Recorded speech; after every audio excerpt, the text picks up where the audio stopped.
నమస్తే అండి. ఆంధ్రప్రదేశ్ రాజకీయాల్లో మరో కీలక పరిణామం చోటు చేసుకుంది. జనసేన నేత మెగా బ్రదర్ నాగబాబుకు ఆంధ్రప్రదేశ్ ప్రభుత్వం కీలక బాధ్యతలు అప్పగించింది. విషయం ఏంటంటే, కేబినెట్ హోదాతో ఆయనను ప్రభుత్వ సలహాదారునిగా నియమిస్తూ అధికారిక ఉత్తర్వులు జారీ చేసింది. దీంతో నాగబాబు అధికారికంగా రాష్ట్ర రాజకీయాల్లో మరింత బలమైన స్థానాన్ని పొందారు. ఈ నిర్ణయం వెనుక జనసేన అధినేత పవన్ కళ్యాణ్ వ్యూహం ఏమిటనే చర్చ మాత్రం ఇప్పుడు సోషల్ మీడియా వర్గాల్లో బలంగా నడుస్తుంది.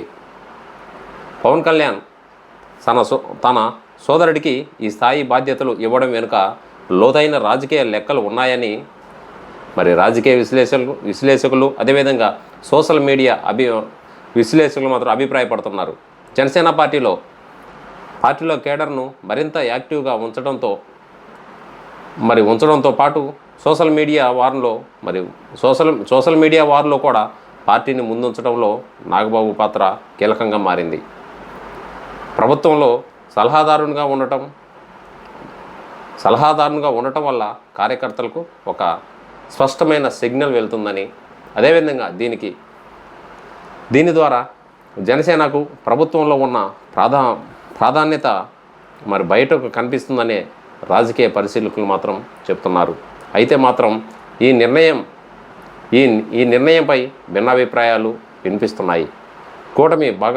కూటమిలో భాగస్వామ్య పక్షాలు ప్రత్యేకించి టీడీపీ వర్గాల్లో ఈ నిర్ణయం ఎలాంటి చర్చనీయాంశంగా మారిందన్న విషయం మాత్రం పక్కన పెడితే, జనసేన శ్రేణుల్లో మాత్రం ఇది ఒక పండగ వాతావరణాన్ని తెచ్చిందని చెప్పుకోవచ్చు. పవన్ కళ్యాణ్ తన కుటుంబ సభ్యులను ప్రభుత్వంలో కీలక పదవుల్లో ప్రవేశపెట్టడం ద్వారా భవిష్యత్తు రాజకీయ సమీకరణాలకు పునాది వేస్తున్నారనే అభిప్రాయం కూడా వ్యక్తమవుతుంది.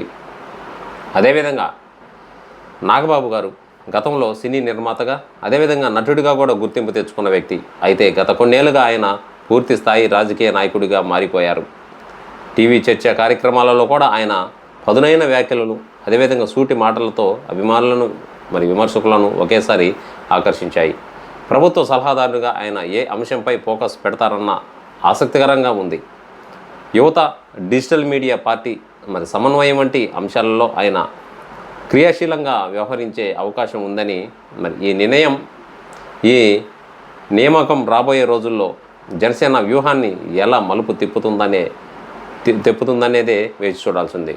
సో ఈ యొక్క వీడియోపై మీ యొక్క స్పందనని కింద కామెంట్ సెక్షన్లో తెలియజేయండి.